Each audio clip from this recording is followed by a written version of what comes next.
Welcome back friends. कल 28 फरवरी है और कक्षा 12वीं का आखिरी पेपर है केमिस्ट्री का। और केमिस्ट्री में ही सबसे आखिरी चैप्टर है दैनिक जीवन में रसायन। काफ़ी इम्पॉर्टेंट है, उसको यहाँ पे इस वीडियो में हम करेंगे तैयार। तो चलो शुरू करते हैं। कुछ इम्पॉर्टेंट पॉइंट्स हम यहाँ पे सीखेंगे, ठीक है? तो आखिरी तक बने रहना, साथ में कुछ काम की बातें सीखते जाएंगे। सबसे पहले तो 8 प्रकार की दवाइयों के बारे में उसमें बात करी गई है आपके बुक में। उसमें से कुछ पॉइंट्स मैंने जो मेन पॉइंट्स हैं, इंपॉर्टेंट पॉइंट्स हैं, वो छांट के यहाँ पे आपके सामने प्रस्तुत कर रहा हूँ। तो लीजिए, सबसे पहला पॉइंट है ज्वरनाशक। एंटीपायरेटिक बोलते हैं इसको। कभी कभी ऐसा होगा कि हिंदी में लिख देगा एंटी पायरेटिक, तो कंफ्यूज मत हो जाना। ये क्या है? ये ज्वरनाशक ही है, एंटीपायरेटिक। ये काहे के लिए? नाम से स्पष्ट है, ज्वर यानी बुखार, बुखार को कम करने के लिए, नाश करने के लिए, बुखार का नाश करने के लिए इनका उपयोग किया जाता है। कुछ गोलियों के नाम जैसे एस्प्रिन हो गया, पैरासिटामोल हो गया, फिन एसिटिन हो गया। और ये सारी दवाइयां तो ठीक हैं, लेकिन इसमें से एक दवाइयां जो है एस्प्रिन, अगर इसका ज्यादा उपयोग करते हैं तो आमाशय में छाले पड़ जाते हैं, अल्सर पड़ जाते हैं ना, घाव हो जाते हैं और ब्लीडिंग भी हो जाती है। दूसरा है दूसरा है हमारा दर्द निवारक, जिसको इंग्लिश में बोलते हैं एनाल्जेसिक। ठीक है, यह दर्द को कम करने के लिए यूज किया जाता है, नाम से स्पष्ट है, दर्द निवारक। दो प्रकार के होते हैं, एक होता है नारकोटिक और दूसरा होता है नॉन नारकोटिक। जो स्वापक होता है, स्वापक यानी जिससे नशा, तो नशे वाली चीजें जो होती हैं, नारकोटिक यानी ऐसा रिलेट कर दो नशे वाली चीजें। नॉन नारकोटिक यानी जो नशे वाली चीजें ना हो। ठीक है, तो इसमें क्या, जो जो बैन टाइप की चीजें होती हैं, जैसे हेरोइन, ये नशीली चीजें बैन वगैरह होती हैं। सो ऐसी चीजें हम बोलते हैं नारकोटिक। और इनका उपयोग कहाँ किया जाता है? प्रसव पीड़ा में, शल्य क्रिया यानी जब ऑपरेशन होता है वहां पे जो पीड़ा होती है उसमें इसका उपयोग किया जाता है। हार्ट में अगर कोई दर्द दर्द हो रहा है, हार्ट अटैक टाइप आ रहा है, उसमें भी यहाँ पे इसका यूज किया जाता है। और कैंसर अगर लास्ट स्टेज में हो, वहां पे अगर पीड़ा हो रही हो, तो वहां पे भी नॉर्कोटिक का यूज किया जाता है। कौन कौन सी? मार्फिन, कोडीन और हेरोइन। फिर से याद करो, क्या? मार्फिन, कोडीन और हेरोइन। मार्फिन, कोडीन और हेरोइन, ये स्वापक है, नारकोटिक है। वहीं दूसरी ओर नॉन नारकोटिक है, क्या? एस्प्रिन, पैरासिटामोल, आइब्यूप्रोफेन, एनाल्जिन, ये सारी दवाइयां नशे वाली नहीं है, नॉन नारकोटिक है। ठीक है, इसमें से एस्प्रिन की एक विशेषता है, क्या? कि ये रक्त का थक्का नहीं बनने देती, इसलिए इसको दिल का दौरा रोकने में उपयोग किया जाता है।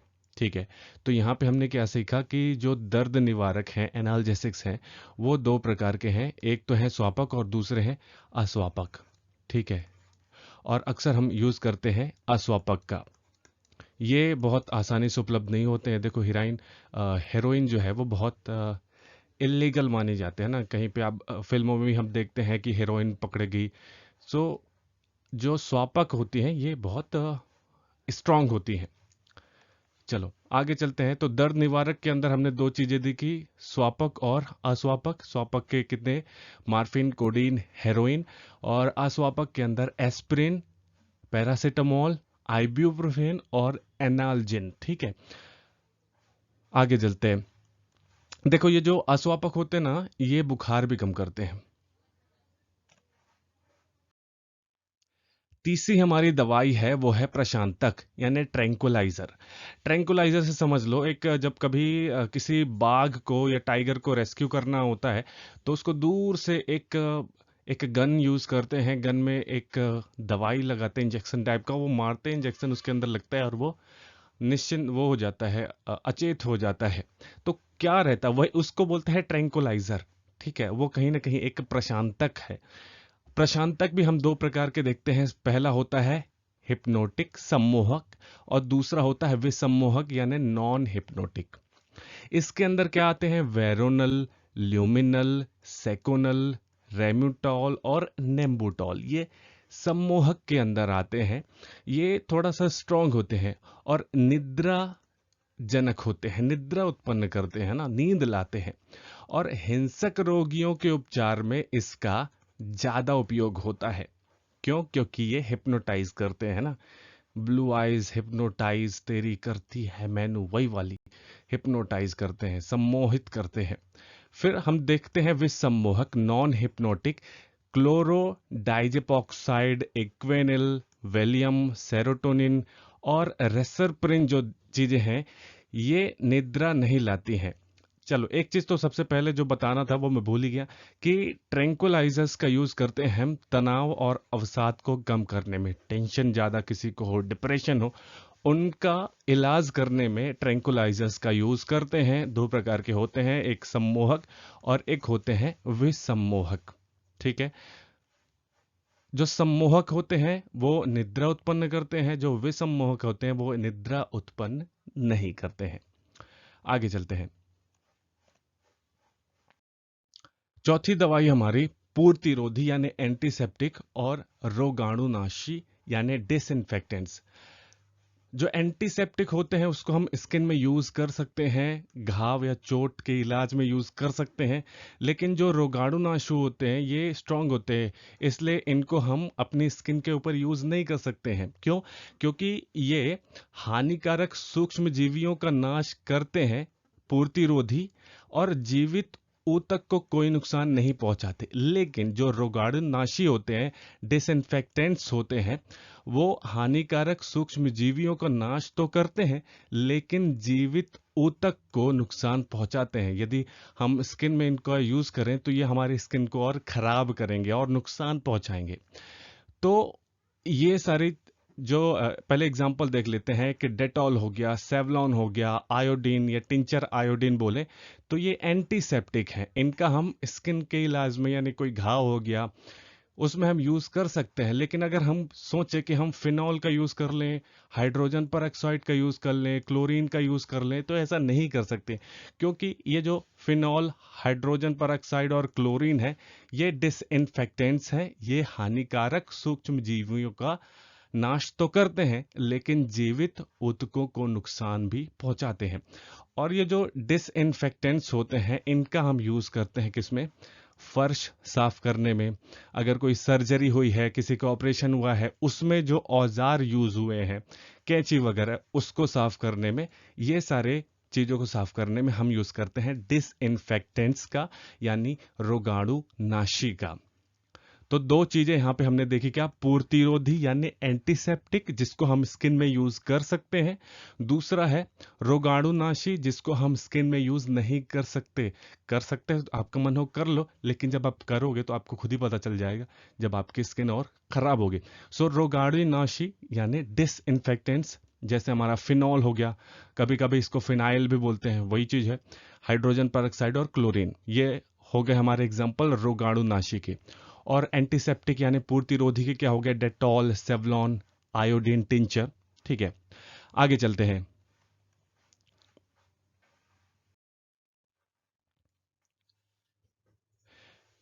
पांचवा है हमारा प्रति सूक्ष्म जैविक।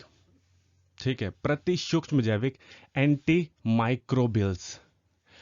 माइक्रोबियल्स क्या मतलब, क्या होता है? सूक्ष्म जीव, जैसे जीवाणु, वायरस और कवक। और अगर एंटी लग जाए शुरू में, मतलब उनका उल्टा, एंटी नाश करने वाला। सो इसके भी हम दो प्रकार देखेंगे, एक प्रतिजैविक यानी एंटीबायोटिक, और एक है सल्फा औषध, सल्फा ड्रग्स। ठीक है, पहला क्या? प्रतिजैविक एंटीबायोटिक, दूसरा है सल्फा औषध। दोनों क्या है? एंटी माइक्रोबियल्स यानी प्रति सूक्ष्म जैविक है। प्रतिजैविक के एग्जांपल्स क्या हैं? पेंसिलिन, ये दवाइयां हैं, पेंसिलिन एंटीबायोटिक, स्ट्रेप्टोमाइसिन, टेट्रासाइक्लिन। और सल्फा औषध के अंदर जितने भी दवाइयां हैं सब में सल्फा सल्फा जुड़ा होता है, सल्फाडाइजिन, सल्फापिरिडीन, तो ये सल्फर ड्रग्स हैं। इसमें एक मेन डिफरेंस ये होता है कि ये जो एंटीबायोटिक दवाइयां होती हैं ये सूक्ष्म जीवी द्वारा उत्पन्न होती है और दूसरे सूक्ष्म जीवी के लिए विषैली होती हैं। लेकिन इनको टोटली प्रयोगशाला में बनाया जाता है। किसको? सल्फा औषधियों को। ये टोटली किस में बनती है? आपकी लैब में बनेगी। हालांकि लैब में तो एंटीबायोटिक भी बनती है, लेकिन ये किससे बनाई जाती है? सूक्ष्म जीवियों से बनाई जाती है, और इनको टोटली केमिकल्स से ही बनाया जाता है, संश्लेषित करके। ठीक है, तो मेजर डिफरेंस यही है, इनको सूक्ष्म जीवियों से ही बनाया जाता है, और दूसरे सूक्ष्म जीवियों के लिए विषैले होते हैं, उनको नष्ट करते हैं। और जो सल्फा औषध होती हैं, ये प्रयोगशाला में संश्लेषित किए जाते हैं। पेनिसिलिन के बारे में कुछ फैक्ट्स जान लेते हैं कि पेनिसिलिन दुनिया का पहला एंटीबायोटिक है। इसकी खोज 1920 में अलेक्जेंडर फ्लेमिंग ने की थी, और भारत में ऋषिकेश में इसका उत्पादन होता है।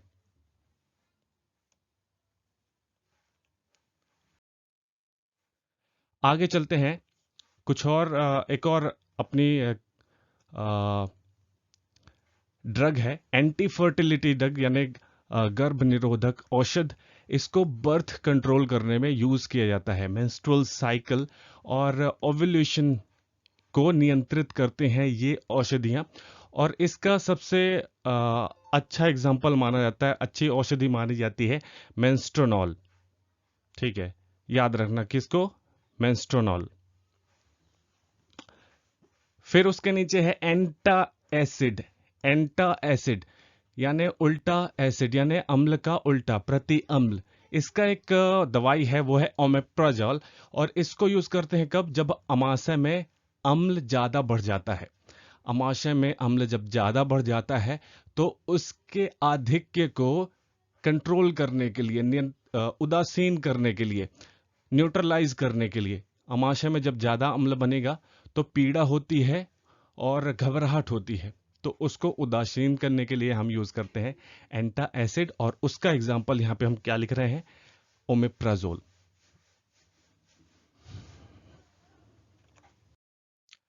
आठवां और लास्ट हमारी दवाई है एंटीहिस्टोमिन, यानी एंटी एलर्जिक दवाई भी इसको बोलते हैं। सिट्रिजिन और क्लोरफेनरामिन और ब्रोनफेनरामिन, ये सारी दवाइयां हैं। इनकी दिक्कत यह है कि अच्छे से बोलना भी नहीं आया करता है कभी कभी। ठीक है, ऐसा मान लेते हैं। ठीक है, सिट्रिजिन तो याद ही रखना चाहिए। सिट्रिजिन ऐसी दवाई है, कोई भी एलर्जी हो वो उसमें सिट्रिजिन हम देते हैं, एलर्जी का उसमें इलाज हो जाता है। कभी कभी एलर्जी के रूप में बॉडी में चकत्ते, रैशेज आ जाते हैं, और भी बहुत सारी, कभी कभी सर्दी जुकाम हो जाती है, तो ये एलर्जी को ठीक करने के लिए हम सिट्रेजिन का यूज करते हैं, क्लोरफेनरामिन का यूज करते हैं, ब्रोन फेनरामिन का यूज करते हैं। ठीक है, तो ये सारे पॉइंट्स हो गए। अभी चलते हैं हम हमारे जो प्रश्न बैंक है उसमें जो भी अपने प्रश्न, वस्तुनिष्ठ प्रश्न दिए गए हैं उनको हल करते हैं। पहला है, निम्नलिखित एंटीबायोटिक में किस एंटीबायोटिक की खोज सर्वप्रथम हुई थी? तो हमने देखा क्या, पहला पेनिसिलिन है एंटीबायोटिक। दूसरा है एंटीबायोटिक है पैराएसिटामोल, प्रोक्रेन, जाइलोकेन या क्लोरोमाइसेटिन। तो डी है, एंटीबायोटिक है क्लोरोमाइसेटिन। तीसरा है एंटीपायरेटिक। एंटीपायरेटिक यानी ज्वरनाशी, और ज्वरनाशी क्या है यहां पे? एस्प्रिन। ठीक है, तो इसका है बी। चौथा है सल्फाडाइजीन, है एक प्रति सूक्ष्म जैविक, प्रति अम्ल ज्वरनाशी या निद्राकारी। तो चौथे का है आ, प्रति सूक्ष्म। ठीक है, एंटीमाइक्रोबिल। पांचवा है डेटॉल, क्या है? पूर्तिरोधी, सम्मोहक, निश्चेतक या पीड़ाहारी। पूर्तिरोधी यानी एंटीसेप्टिक, और डेटॉल क्या है? पूर्तिरोधी है, एंटीसेप्टिक है। ठीक है, पीड़ाहारी बिल्कुल नहीं है, सम्मोहक नहीं है, निश्चेतक नहीं है, तो क्या है? पूर्तिरोधी है, एंटीसेप्टिक है। फिर छठवां है मलेरिया अवरोधक है। मलेरिया की दवाई है भैया क्लोरोक्वीन। ठीक है, याद रखना, मलेरिया की दवाई क्या है? क्लोरोक्वीन। सातवां है पूर्तिरोधी है ना, एंटीसेप्टिक। फिर से पूर्तिरोधी क्या है इसमें? Tincture iodine. ध्यान रखना, जो आप बीटाडीन, ये वो डीन, सब में डीन डीन लगे ना, मतलब आयोडीन से मिलकर बनती है। 8वां है एंटी फर्टिलिटी ड्रग कौन सी है इसमें, तो पेंसिलिन तो बिल्कुल नहीं हो सकती, ब्रोकेन नहीं हो सकती, क्रोसिन नहीं हो सकती, सही क्या है, मेस्ट्रोनॉल। मेस्ट्रोनॉल। 9वां है निम्नलिखित में से कौन सी औषधि की खोज अलेक्जेंडर फ्लेमिंग ने की थी, तो भैया अलेक्जेंडर फ्लेमिंग ने खोज की थी पेंसिलिन की 1920 में। फिर 10वां है सैलाल का उपयोग होता है एंटीबायोटिक, एंटीपायरेटिक, आया बा दोनों, उपरोक्त में से कोई नहीं। तो सैलाल का यूज एंटीसेप्टिक और एंटीपायरेटिक दोनों की तरह से, मतलब दोनों में होता है। आगे चलते हैं। ऐसा पदार्थ जो आमाशय की अम्लीयता को कम करता है क्या कहलाता है, अम्लीयता को कम करता है उसको बोलते हैं एंटा एसिड। एंटा एसिड, या इंग्लिश में लिखना चाहते हो तो लिख देना एंटा एसिड। फिर आयोडीन एक प्रबल क्या है, आयोडीन क्या है, पूर्तिरोधी है, ठीक है, एंटीसेप्टिक है, उसको हम पूर्तिरोधी बोल देते हैं, पूर्तिरोधी, एंटीसेप्टिक, एंटीसेप्टिक। फिर तीसरा है शरीर का ताप कम करने वाली औषधियां क्या कहलाती हैं, पायरेटिक।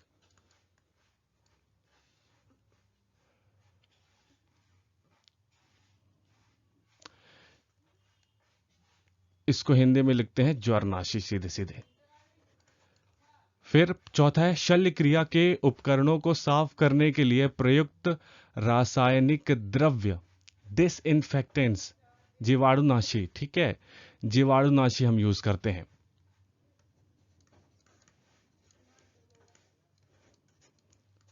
पूर्तिरोधी क्यों यूज नहीं करते, क्योंकि उसको हम स्किन में यूज करते हैं। ये जो जीवाणुनाशी होते हैं वो जिसमें जीवन नहीं होता है, अजीब चीजों में यूज किया जाता है, जैसे आपकी कैंची वगैरह होगी। 5वां है मलेरिया रोधी औषधि है क्या, क्लोरोक्वीन देखी थी हमने, क्विनोन भी लिख दो। तीसरा चलते हैं, हम जोड़ी मिलाइए, सही जोड़ी। पहले का पेंसिलिन ऑप्शन है प्रथम एंटीबायोटिक, बिल्कुल, सो पहले का है बा। दूसरा है एस्प्रिन। एस्प्रिन क्या है भैया, हाँ, एस्प्रिन एनाल्जेसिक, ठीक है, एस्प्रिन है एनाल्जेसिक। फिर तीसरा है द, अभी मैं आंसर भी देख के बता रहा हूं।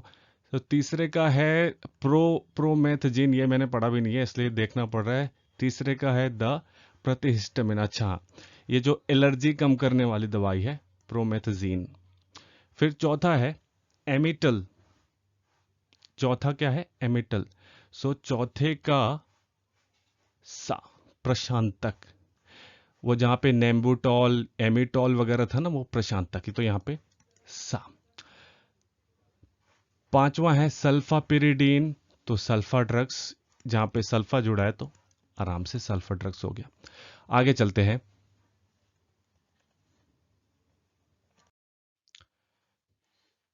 एक गर्भ निरोधक औषधि का रासायनिक नाम बताइए, तो मेस्ट्रोनॉल। दूसरा है औषधियां जो प्रतिजैविक के समान कार्य करती हैं लेकिन प्रतिजैविक नहीं है, सल्फा ड्रग्स।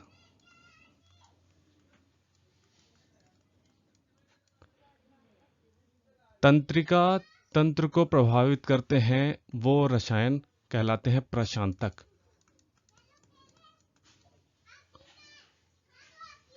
घावों पर सूक्ष्म जीवाणुओं की वृद्धि के लिए पूर्तिरोधी, यहां पे दिया गया आंसर, सूक्ष्म जीवों की वृद्धि रोकने वाले रासायनिक पदार्थों को क्या कहते हैं, प्रतिजैविक,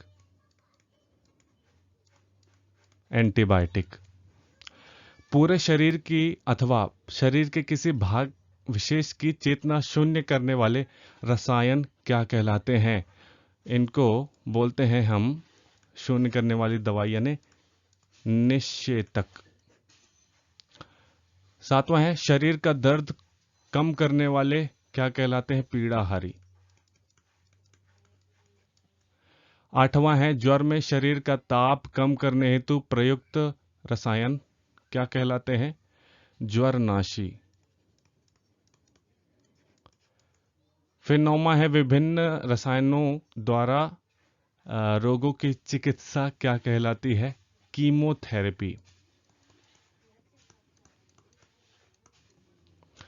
10वां है रसायन जो हानिकारक जीवाणुओं की वृद्धि रोकते हैं या उन्हें नष्ट करते हैं उनको बोलते हैं पूर्तिरोधी यानी एंटीसेप्टिक।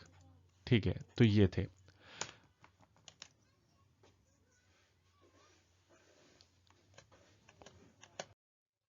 20 मिनट झेलने के लिए आपका धन्यवाद।